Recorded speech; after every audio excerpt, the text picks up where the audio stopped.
As you consider the biblical fact that Abraham was from an ancient Sumerian city called Ur next to Eridu, believed to be the cradle of civilization, it becomes apparent that biblically, Abraham is the link between the Elohim of old and Yahweh Elohim, the God of the gods.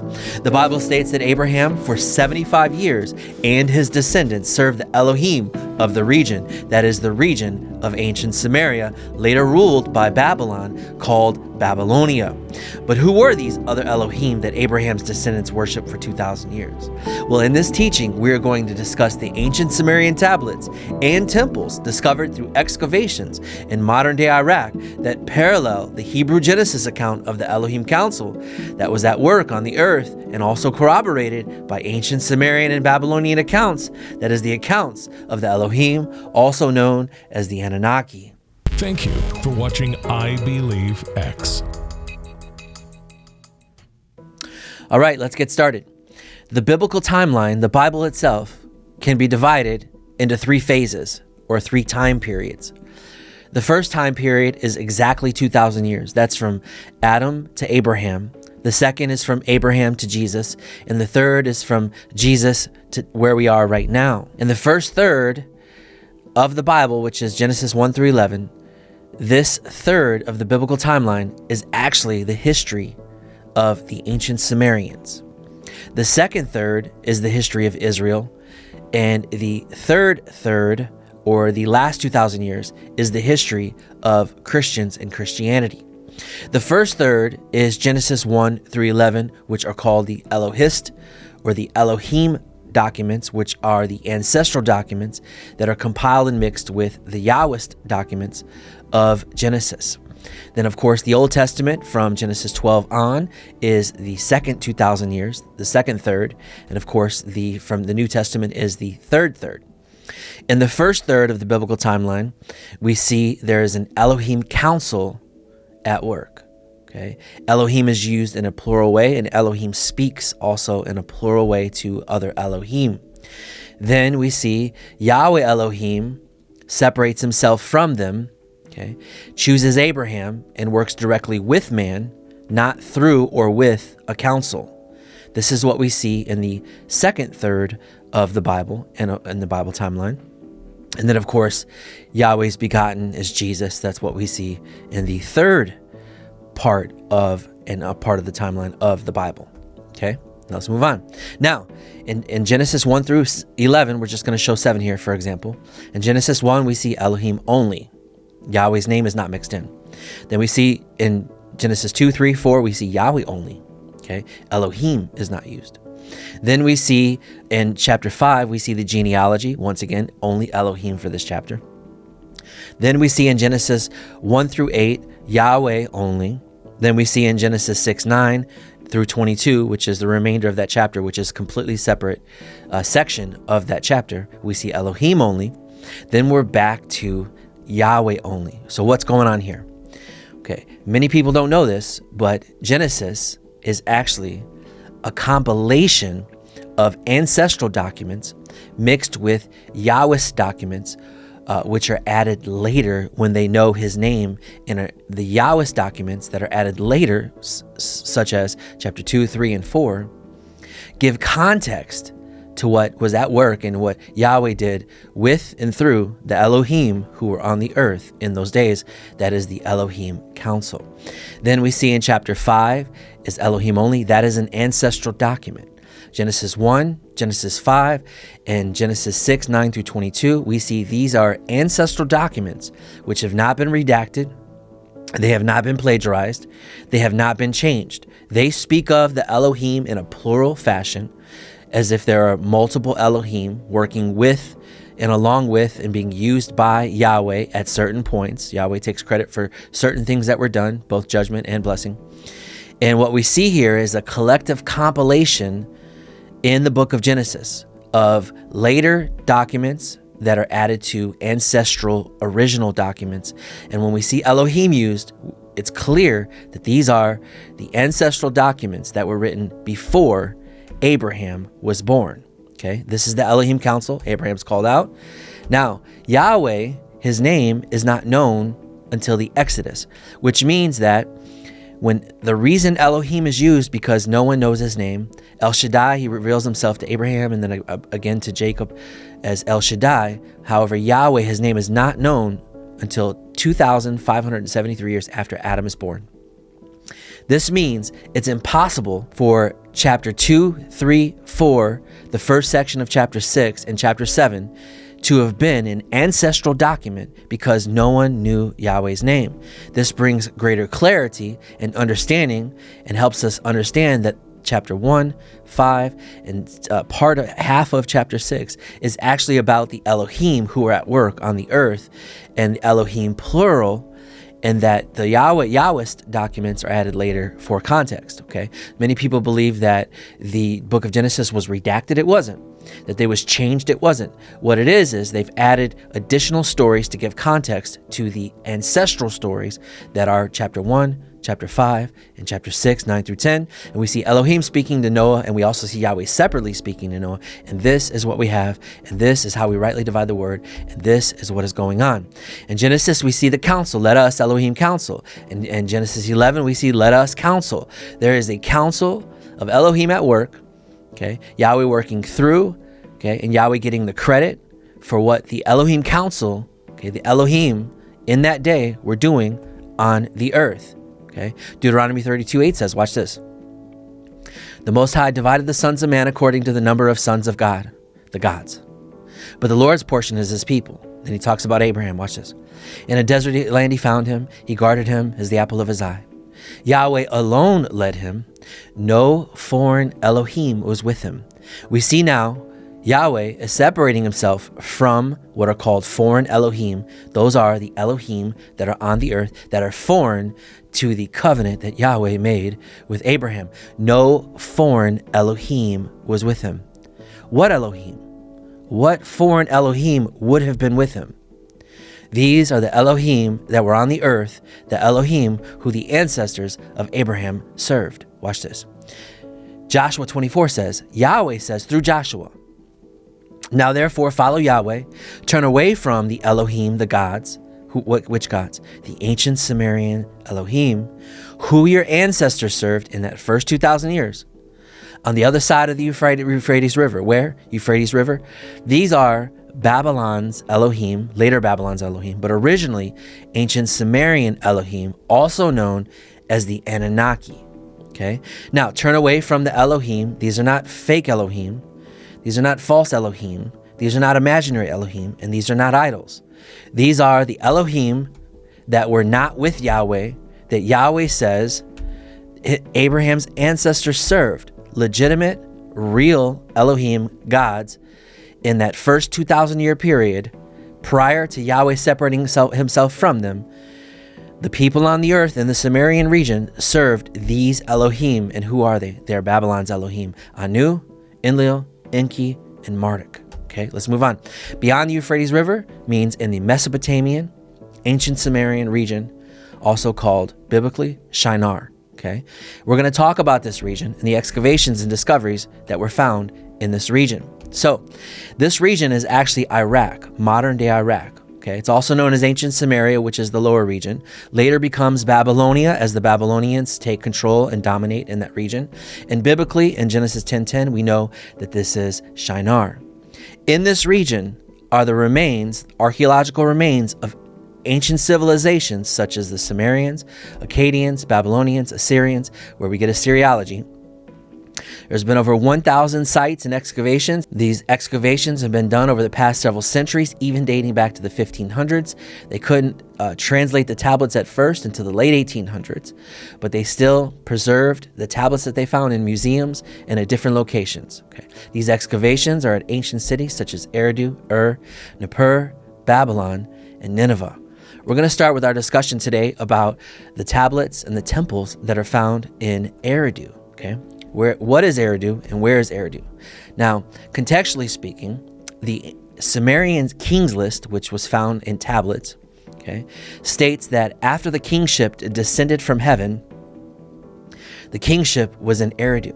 Eridu is believed to be the first city created by the Elohim of Abraham's ancestors. These are the Anunnaki. I didn't say it. The Bible says it. Eridu, which is right next to Ur, which is where Abraham was actually from. Okay, Eridu, it says, after the kingship descended. What kingship? The Elohim kingship, the sons of God, also known as the gods or the Elohim, according to Psalm 82, that were in that region, in and before Abraham. Okay, this is in Eridu. There were also temples found. What we know comes from the temples and also the tablets that were found near the temples. So what temples were in Eridu? Okay, the temples in this region of the Elohim that were worshipped and were served in this region are for Enlil, Enki. It's Enlil's temple, Enki's temple, Nana's temple, and Marduk's temple. Now, we're going to talk about this specific Elohim in today's message. If you want to know about the genealogy as well as the family tree and exhaustive family tree, make sure you check out our first message in this series where we use the Enuma Elish and we break down the family tree specifically. But for time's sake, today, we are going to discuss Enlil, Enki, Nana, and Marduk, and the cities where their temples are, and the archaeological excavations for their temples and the tablets that are pertaining to them. Are you guys ready? Enki's temple is in Eridu, where the kingship descended from heaven, according to the Ancient Sumerian kings list. Okay, Eridu is where it all started, and Eridu is where Enki's temple is. Okay, it has a name. It's called Tel. Tel means mound. It's actually a mound in Eridu. It is the oldest of all of the sites, obviously, the cradle of civilization, and is believed to be the region of the Garden of Eden. Okay, Enki is the son of Anu and Ki, where we get Anunnaki. Okay, his name in Sumerian is Enki. It means En means Lord, Ki means earth. In Akkadian, it's Ea. Okay, which is a compounded word, just like Enki's compounded. It means E for God and A for Absu, which are the waters he is believed to have had control over. Now, the languages, such as Sumerian, which is what Enki is translated to, okay, in that region, especially the southern region, down by Eridu and Ur, the language of that region was Sumerian. Sumerian, eventually in that region, becomes Akkadian after Sargon of Akkad attacks Ur. Okay, and right next to Eridu, then the language of the region becomes Semitic. Akkadian is Semitic, and then when we see his name being Ea. So knowing how his name is written gives us an indication of when the tablet was either originally written or when the tablet was copied. Okay, these are the languages of ancient Sumeria, and then of course the Semitic language Akkadian eventually becomes two dialect and converges and evolves into, in the southern part of ancient Sumeria in Babylonia, becomes Babylonian, and of course in the northern Akkadian becomes Assyrian. Okay, a little bit of a background. Let's move on. Ur is the second oldest city. Abraham is from this city. That's why it says Abraham was from the Ur of the Chaldeans, which means Babylonians. We know from Isaiah 47, O daughter of Babylon, O daughter of Chaldean. It is fair to say that Abraham was a Babylonian in his time and from the region of ancient Sumeria, which was later dominated by the Babylonians and later also called Babylonia. Okay, let's move on. In Ur was Nana's temple. Nana is the daughter of Enlil, mother of Inanna Ishtar. You've probably heard of Ishtar. And her name, as a goddess, her name is Sin in Akkadian, and also in the Semitic languages as well, it's Sin. How ironic. In this city of Ur, is the great Ziggurat temple that is pretty famous. Everyone knows about this temple because it's pretty intact, and it's one of the temples that were also dedicated and built later and still stands. It's no longer a mound, but it's a pretty awesome temple there in Ur. Enlil's temple is in Nippur. Okay, it's called the Akur temple. Okay, it's not a mound. It's a little bit smaller, obviously. It's one of the older ones as well. Enlil is the son of Anu and Ki from Anunnaki. He's the brother of Enki. He is succeeded later by Marduk of the Babylonians, who becomes the chief god of the Anunnaki, also revealed biblically speaking in Jeremiah that Marduk is the chief god of the Babylonians. The chief god of the Babylonians, the title for that chief god is Bel, but his name is Marduk, also Merodach in Hebrew, and he becomes the Enlil of the Anunnaki, which means he is the prince of the air, whereas Enlil is the lord of the air. He is the prince of the power of the air. Okay, if you want to know more about that, check out our last message called Solving the Mystery of Marduk. Amazing message. Absolutely interesting. Make sure you check it out. Next, we're going to move on to Marduk's temple, which is in Babylon. Okay, as we previously spoke, Marduk's temple no longer exists. It was destroyed several times, and there was an attempt to rebuild this temple several times. Even by Alexander the Great. It was destroyed by the Persians. So all we have is graphics and drawings of it based on tablets where we were given the dimensions of it, etc., etc. Many times this temple is confused with the Tower of Babel, but it is not. It is called the Esagil Temple in Babylon. It is Marduk's temple, and we know a lot about the Anunnaki from what was found in the excavations of all these temples and all of these temple sites in these cities. Okay, let's get into the tablets. Not many people know this, but between 500,000 and 2 million cuneiform tablets are estimated to have been excavated in modern times, of which approximately 30 to 100,000 have been read or published. Now, if you do the math, it's about 5 to 10% have only been read and only been translated and only been published. Okay, down at the bottom you'll notice there's a picture of the Ancient Sumerian Kings list. Okay, it's not a single tablet, it's actually a prism. It's got 4 sides, and on it you can find the Ancient Sumerian Kings list. Go ahead and check that out. You might want to check that out. That's extremely interesting. All right, let's get into the tablet dating. The oldest tablet we have is called the Kish tablet. It's dated to 3500 BC, and the oldest scroll or papyrus we have of the Hebrew Bible is dated to 600 BC. It is the Ketef Hidden Scrolls. Now, this doesn't mean that the Hebrew Bible or that the tablets are older or were written before the Hebrew scrolls. This is the fallacy and the false logic of many historians and scholars. They believe because the tablets are older, they always give a greater weight to what it says and believe that it was written first. It doesn't mean that it was written first. It just means that that physical tablet lasted longer than papyrus does. But we do know that the Hebrew scribes, when the papyrus would get old or would start to disintegrate, they would just get a new copy. They would just copy it. They would just copy it. So we have copies of copies of copies of copies, right? But it doesn't mean that the tablets were written before the copies or the stories we have in the Bible, especially the ones about Elohim in the book of Genesis, okay? That is false logic, okay? But literally, most people say, well, the tablets and what we know from the ancient Sumerians is 3,000 years older than the stories of Genesis. That's not true at all. In fact, the stories we have of Genesis could have very well been copied by scribes through the years and preserved on papyrus and even later parchment. But this brings us on to the writing material evolution of the ancient Sumerians in that first 2,000 years of, and what we know, what they wrote about and what they wrote on about the Elohim. Okay, for the first 3,000 years, tablets was used by the ancient Sumerians, Akkadians, Babylonians, and Assyrians.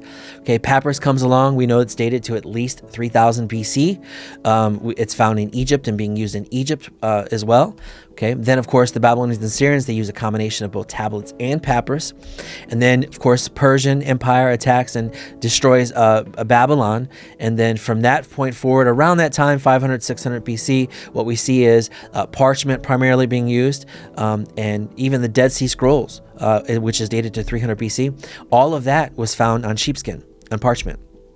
Okay, and we know that that was beginning to be used around that time. Parchment's from sheepskin, and papyrus is from the papyrus plant. Okay, this is the writing material that was found in these regions, and it kind of gives us some insight to the dating of these tablets, because we know either what was written on it or the type of material that it was written from that helps us in our dating of this. Okay, so we're going to be kind of transitioning now, and I know I promised last week we were going to get into the creation of man. We had to lay a little bit more of a foundation, but we're going to get into the creation of man, and we're going to be looking at the Babylon's Elohim, okay, and the tablets that were found in these regions, in these cities, concerning the creation of man, and comparing that to what the Genesis account is in Genesis 1 and Genesis 2. And the tablets that were found, and the stories and the accounts that were found on those tablets are the Enuma Elish, the Atrahasis, the Eridu Genesis, and Enki and Ninmah. These are the 4 main primary tablets that have to do and include an account of the creation of man. So we're going to compare those accounts to the account of Genesis. I do believe, and I can promise, next week.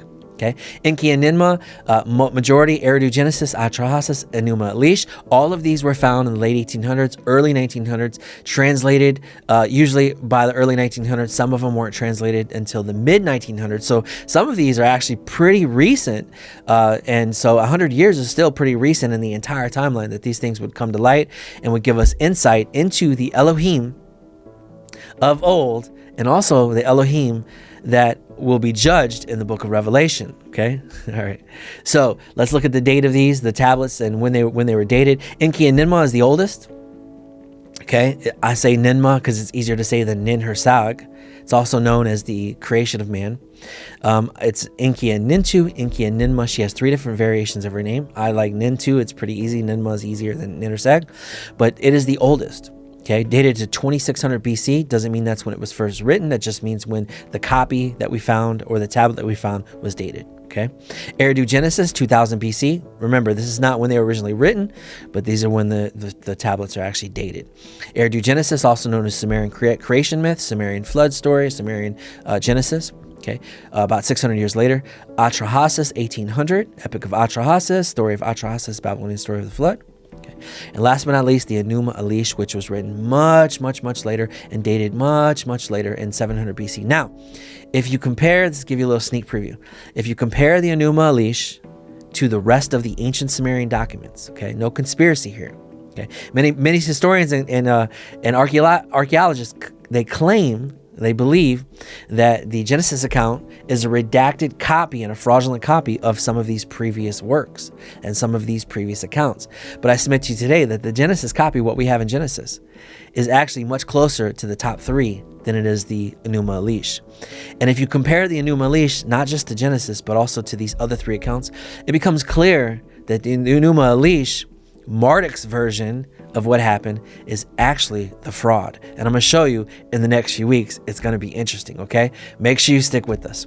So here's a little bit of a sneak peek. We have each of the tablets. We're going to talk about how, who, and the purpose and the result, why man was created, how man was created, who created him, what was the purpose. We're going to look to see what these Sumerian tablets say, the specific Elohim, not just Elohim plural, like Genesis mentions, but the specific Elohim, what they did, what their roles were. And we're going to talk a little bit about Elohim plural, the council, when he says, let us, and how this all works together. Believe me, I know you guys are going to be extremely interesting. It's going to get better and better each and every week. Make sure you guys like and subscribe, and we will see you guys next week. Thank you for watching I Believe X. You've now been marked in Him.